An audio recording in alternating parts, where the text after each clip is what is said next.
voltamos a apresentar a Tribuna Independente, sabe? Eu não sei, Leila, se a gente deveria ter feito um intervalo ou não, porque o papo aqui na hora do intervalo é tão gostoso, né, Reinaldo?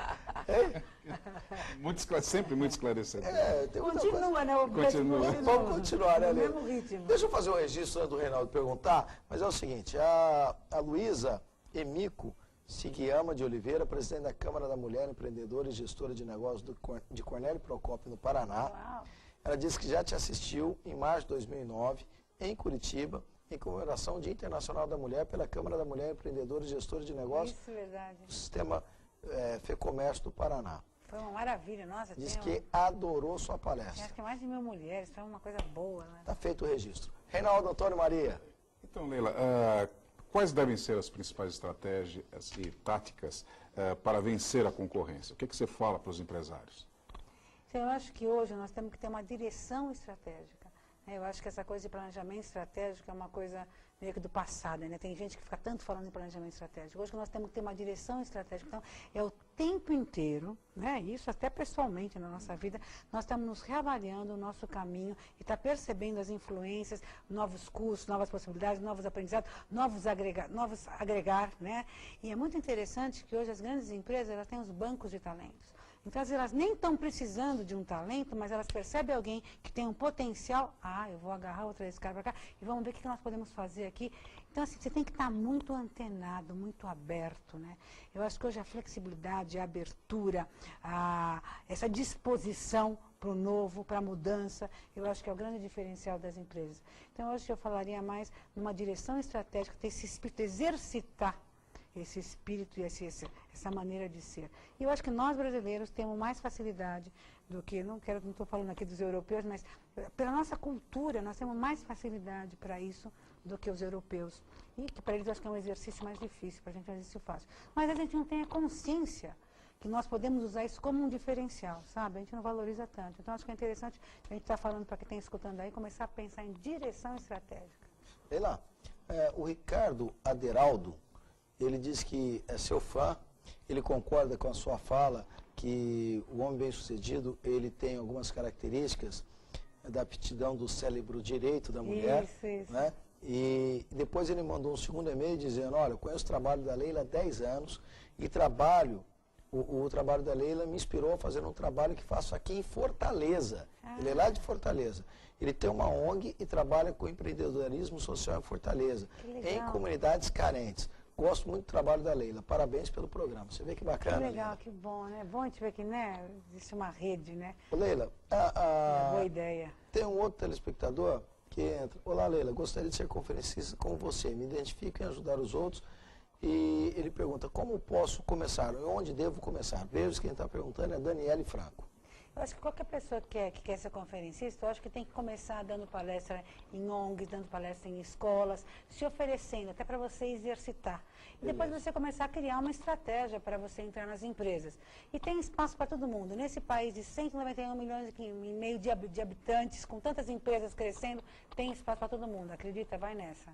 Olha, a Luciana, xará aqui da Luciana Bertacchini, ela diz o seguinte, boa noite, quero agradecer a Helena Navarro pela palestra que deu na rede de clínicas estéticas Onodera. Cresci bastante com o profissionalismo em sua convenção. Como agir em uma empresa quando se trata de comissão? Como deve ser a postura do funcionário quanto à ética? A ética deve ter uma regra? Isso deve partir do empreendedor?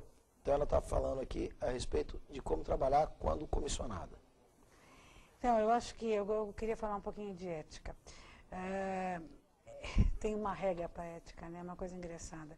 Eu acho que se eu tive uma oportunidade de ensinar ética para meus filhos. E uma filha minha chegou para mim e falou assim, mãe, ela já adulta agora, elas iam viajar e a pessoa que fez, elas fizeram a reserva de um hotel por telefone, e quando a pessoa fez o cálculo da reserva, ela deu o cálculo menor, o cálculo errado.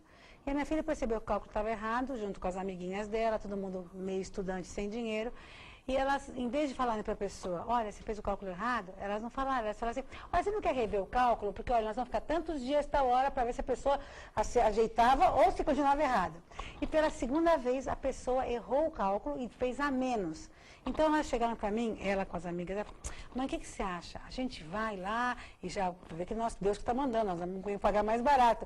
Ou a gente deve falar alguma coisa. Então, eu falei para ela o que eu quero falar para você. Eu falei para ela, olha, se aparecer na primeira página do jornal, fulano de tal, mais fulano de tal, aproveitaram que a outra errou e aproveitaram, pagaram menos tal, você não vai se incomodar? Você acha que não tem problema nenhum? Então, você vai lá. Se isso sair na primeira página do jornal e te incomodar, é porque não é para fazer. Então, eu acho que isso todos nós sabemos, o que é certo e o que não é certo, o que incomoda e o que não incomoda. E eu queria aproveitar, eu sei que eu tenho que dar resposta curta, mas eu tenho que falar isso aqui, não, porque isso eu preciso falar. Monteiro, isso eu preciso falar, porque você vai adorar o que eu vou falar aqui agora. É o seguinte, há uns 2 anos atrás, ou 3, o que aconteceu? Um cara no aeroporto de Guarulhos achou uma mala de dinheiro. Ele achou uma mala de dinheiro e ele entregou para a polícia. Quantos brasileiros entregariam essa mala de dinheiro para a polícia? Não é 191 milhões de brasileiros. Acho que muito menos de 10% entregaria. Por que falaria assim? Imagina, eu vou entregar para a polícia, mas a polícia vai roubar esse dinheiro, para roubar a polícia, eu roubo eu. Porque é a mentalidade do brasileiro, que acha que todo mundo quer tirar vantagem em tudo. Está mudando esse país e nós temos que começar a perceber isso. Pois o homem entregou para a polícia, e a polícia entregou para o dono do dinheiro, para você ver que o mundo está mudando. Bom, o que aconteceu? Esse cara que entregou a mala de dinheiro e que entregou para quem era o dinheiro, foi ganhar uma medalha do presidente da República, porque nesse país, quem acha uma coisa que não é sua e devolve, ganha essa medalha como herói nacional. Foi ganhar a medalha lá com o Lula. Quando chegou lá para ganhar a medalha do Lula, o que o Lula fez? Deu a medalha, e daí o Lula falou assim para ele, olha, querido, parabéns, você achou o dinheiro, tal, deu o dinheiro, tal, e está ganhando a medalha, mas eu queria dizer uma coisa para você, achado não é roubado. Quando o Lula falou achado não é roubado, o Lula não inventou essa palavra, essa frase. Eu mesmo, como brasileiro, e todo mundo, eu pergunto nas palestras, todo mundo já escutou, quando mundo já não falou achado não é roubado. Então, a questão de ética no Brasil é uma questão cultural.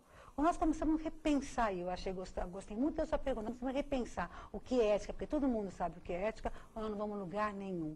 Então, minha querida, achado não é nosso, tem que ser entregue. E nós temos que começar a mudar dentro da gente para começar a mudar a cultura do nosso país. Porque se a gente não mudar, a gente não vai chegar a lugar nenhum.